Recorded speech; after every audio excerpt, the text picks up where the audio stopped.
Seja muito bem-vindo, seja muito bem-vinda ao canal do Professor Douglas Scarpa. Eu tenho certeza que você veio a esse vídeo por causa do tema desse vídeo.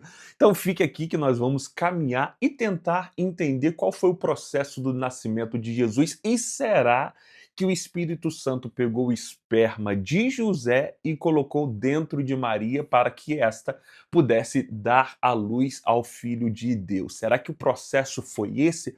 O que as escrituras falam a este respeito? O que doutor Lucas ele fala sobre essa ótica, sobre a promessa, sobre a profecia, sobre a vinda e o nascimento de Jesus Cristo. Então eu peço a você, se é novo por aqui, inscreva-se neste canal, ative o sininho, porque todas as vezes que eu postar um vídeo novo, você vai ser notificado e também notificada. E compartilhe esse vídeo para quem gosta das escrituras, quem gosta de Bíblia, quem tem essa dúvida, porque aqui nós vamos falar sobre esse tema que é muito importante. Vamos caminhar então a partir de uma ótica de um médico. Então vamos ao Evangelho de Jesus Cristo, escrito pelo Dr. Lucas, capítulo de número 1, a partir do versículo de número 26, onde ali ele vai nos explicar como foi o processo e o nascimento de Jesus Cristo. Vamos lá. Em Lucas 1:26 nos diz: no sexto mês da gestação de Isabel, Deus enviou o anjo Gabriel a Nazaré, uma cidade da Galileia, a uma virgem de nome Maria. Ela estava prometida em casamento. Então, aqui é um ponto fundamental. Deus escolhe uma jovem. Essa jovem, ela é virgem e ela está prometida em casamento, ok? Então, a relação sexual é somente depois do casamento, também aqui nesse mundo antigo, através dos judeus. Então, ela era virgem, nome Maria, estava prometida em casamento a um homem chamado José, descendente do rei Davi. Gabriel apareceu a ela e disse: aqui vem então a proposta do próprio Deus a esta abençoada chamada Maria. E o anjo lhe disse: alegre-se, mulher favorecida, o Senhor está com você. Então nós vemos aqui que a promessa foi dada a essa jovem e a bênção dela se engravidar vai vir do próprio Deus. Ele continua. Confusa, Maria tentou imaginar o que o anjo queria dizer a esse respeito. O que? Alegre-se, favorecida, o Senhor está com você. Ela ficou bem confusa, mas ela foi escutando. Não tenha medo, Maria, disse o anjo, pois você encontrou favor diante de Deus, ficará grávida e dará à luz a um filho chamado Jesus. Ele será grande e será chamado Filho do Altíssimo. Então, um ponto muito fundamental é: ninguém nesta terra nasceu como Jesus. Por que Jesus ele morreu como ninguém e ressuscitou como ninguém? Por causa da sua própria vinda a esta terra. Ninguém nasceu de uma obra soberana e não uma obra natural. Bom, nós vemos aqui que o anjo Gabriel visita a Maria e diz que ela foi achada, ou foi achada graça na pessoa de Maria diante de Deus. Esse é um ponto fundamental.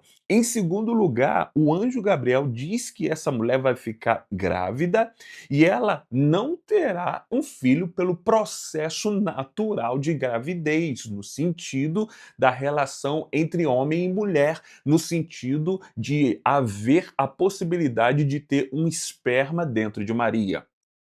Porque o anjo nos mostra que você ficará grávida, ok?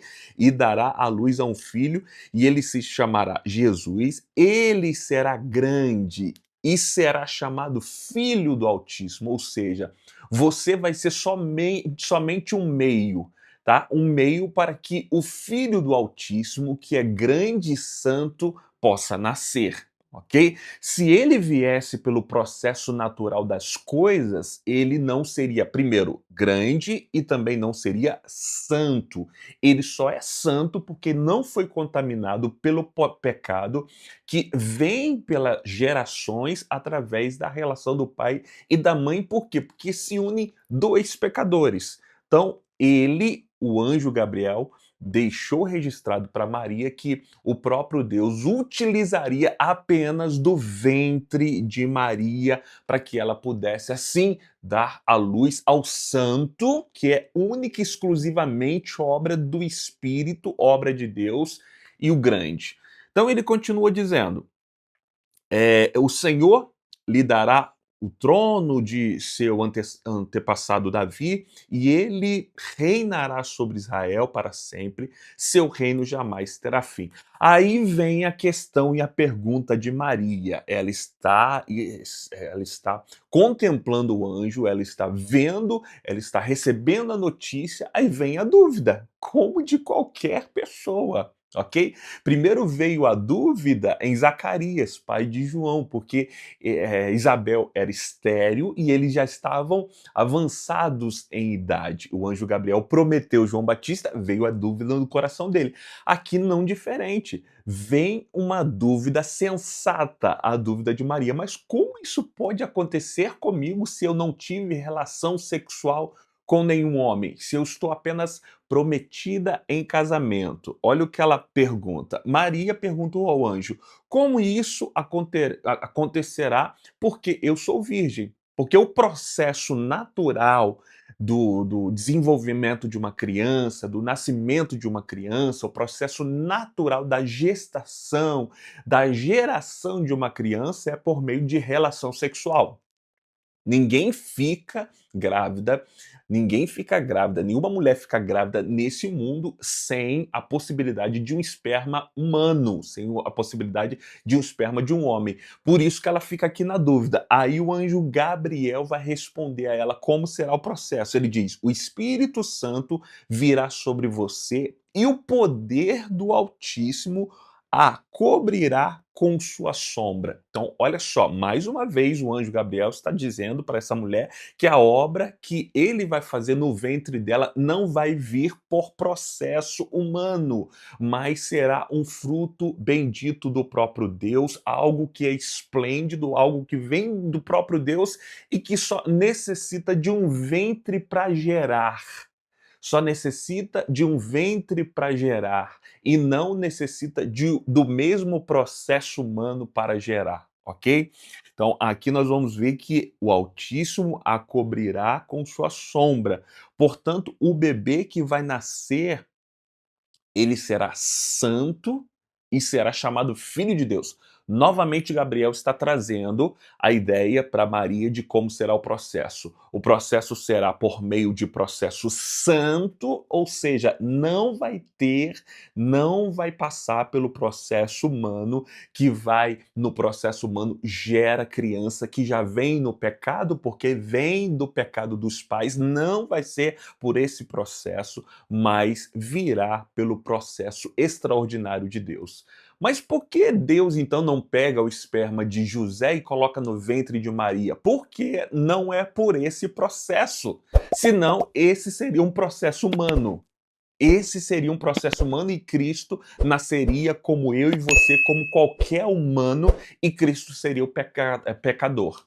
E o sacrifício dele não teria eficácia se ele nascesse por esse tipo de processo. Então, nascendo por um processo extraordinariamente divino, Cristo pôde viver como ninguém, morrer como ninguém e ressuscitar também como ninguém. Então, nós vamos ver que o anjo está dizendo para ela: portanto, o bebê que vai nascer, ele será santo e será chamado filho de Deus. Vai ser chamado filho de Deus, porque é o filho de Deus, é a obra de Deus, tá? É a ação de Deus, é o poder de Deus. Não tem nada a ver com o homem e a mulher. Você só vai ser apenas, Maria, um meio para que o filho de Deus possa nascer do seu ventre. Ok? Então, ele continua. Além disso, sua parenta Isabel ficou grávida em idade avançada e as pessoas diziam que ela era estéril, mas ela concebeu um filho e está no sexto mês de gestação, pois nada é impossível para Deus. Aí você fica a se perguntar, mas isso é muito difícil de conceber, é muito complicado. Como que um filho de Deus vai nascer no ventre de Maria sem esperma? É a mesma coisa que você A mesma coisa você pode se perguntar: como que o Filho de Deus, depois de morto, ressuscitou? Obra extraordinária de Deus. Porque se eu afirmo que foi pelo processo natural das coisas, no sentido de ter um esperma dentro de Maria, eu também não posso acreditar que Jesus ressuscitou. Porque se Jesus ele teve o poder ou ele foi chamado pelo próprio Espírito, ressuscitado pelo próprio Espírito, depois de 3 dias morto. Se ele foi ressuscitado, isso é obra humana? Não, divina. Então, se o próprio Espírito que ressuscita Jesus não é o próprio Espírito que pode gerar no ventre de Maria, sem o processo natural, sem a possibilidade de um esperma, o Filho de Deus? Então Lucas nos prova que é ação extraordinária de Deus. Como se explicar? Rapaz, chega um tempo que a medicina ela não se explica. Aí é necessário a gente crer, agir em fé. Lucas aqui é um doutor e ele traz a narrativa de como foi esse processo. Talvez ele olhando assim, fala, rapaz, para a medicina isso é impossível, mas para Deus, aqui conclui o texto, para Deus nada é impossível, tudo é possível. O mesmo Deus, por meio do Espírito que ressuscita Jesus depois de 3 dias morto, é o mesmo Deus, pelo poder do Espírito Santo, que gera em Maria, sem a possibilidade de nenhum esperma, um filho no ventre de Maria para que ela possa dar à luz. E esse filho não veio pelo processo natural, porque ele é santo e ele é o filho unigênito de Deus. Ele tem a mesma DNA de Deus. Deus abençoe e até o próximo vídeo, se Deus assim nos permitir.